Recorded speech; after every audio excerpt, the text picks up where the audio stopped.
Hello दोस्तों, नमस्कार, वंदे मातरम, जय हिंद। मैं गणेश स्वागत करता हूं अपने YouTube channel solution with Ganesh में। कैसे हैं साथी? उम्मीद है अच्छे होंगे, शानदार होंगे, ज़बरदस्त होंगे और तैयारी भी अपनी शानदार रूप से कर रहे होंगे।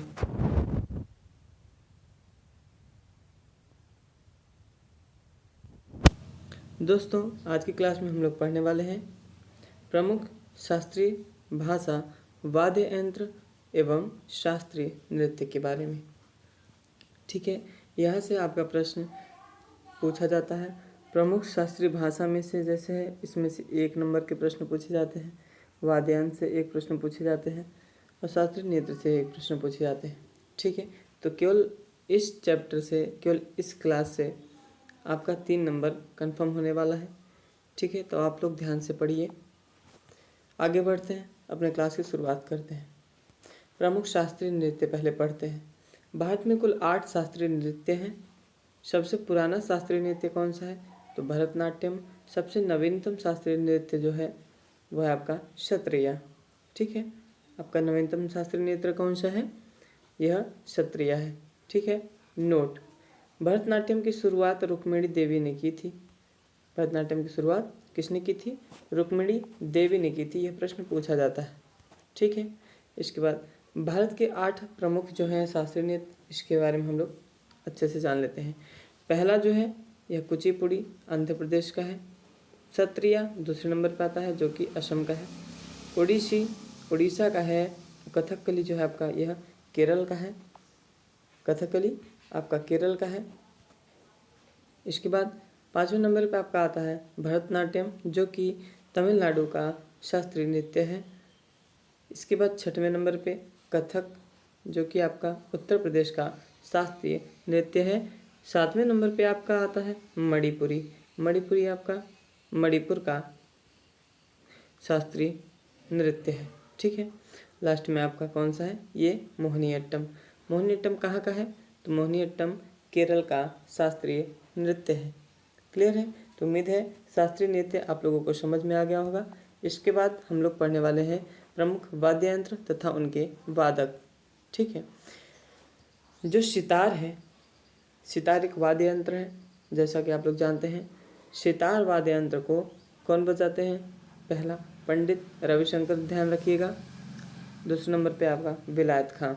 इन दोनों को आपको याद रखना है, क्योंकि इनसे प्रश्न पूछा जाता है एग्जाम में, आपके इनसे प्रश्न बनता है। दूसरे नंबर पे आपका आता है तबला।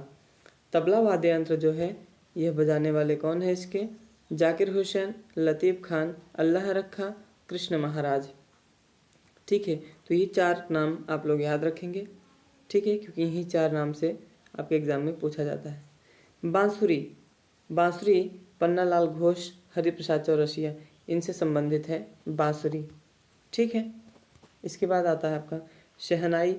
शहनाई बिस्मिल्लाह खान, अली अहमद हुसैन, ये 2 नाम आप याद रखेंगे, शहनाई से संबंधित है। क्लियर है? इसके बाद सरोद। सरोद जो वाद्य यंत्र है, अजमत अली खान, अली अकबर खान, ये 2 नाम जो हैं आप याद रखेंगे। यहीं से प्रश्न आपको मिलेंगे। क्लियर है? वीणा, वीणा से एस बालचंद्रन को याद रखिए, इतना काफ़ी है। ठीक है, संतूर पंडित शिव कुमार शर्मा, भजन शुपोरी, ये दोनों के दोनों संबंधित है किससे? संतूर से। क्लियर है? किससे संबंधित है? संतूर से। आपका वाद्य यंत्र हो गया। इसके बाद हम लोग अब देखते हैं शास्त्रीय भाषा के बारे में। विश्व हिंदी दिवस 10 जनवरी को मनाई जाती है। थोड़ा इसको जान लेते हैं। राष्ट्रीय हिंदी दिवस 14 सितंबर को मनाई जाती है। क्लियर है?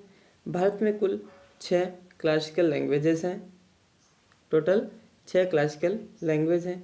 सबसे पुरानी क्लासिकल लैंग्वेज जो है वह आपका तमिल है, और सबसे नवीनतम क्लासिकल लैंग्वेज जो है आपका उड़िया है। कौन सा है? उड़िया है। ठीक है, इसके बाद भारत सरकार द्वारा भाषाओं को शास्त्रीय भाषा में शामिल कब किया गया, किस वर्ष किया गया, इसको हम लोग देख लेते हैं। ठीक है,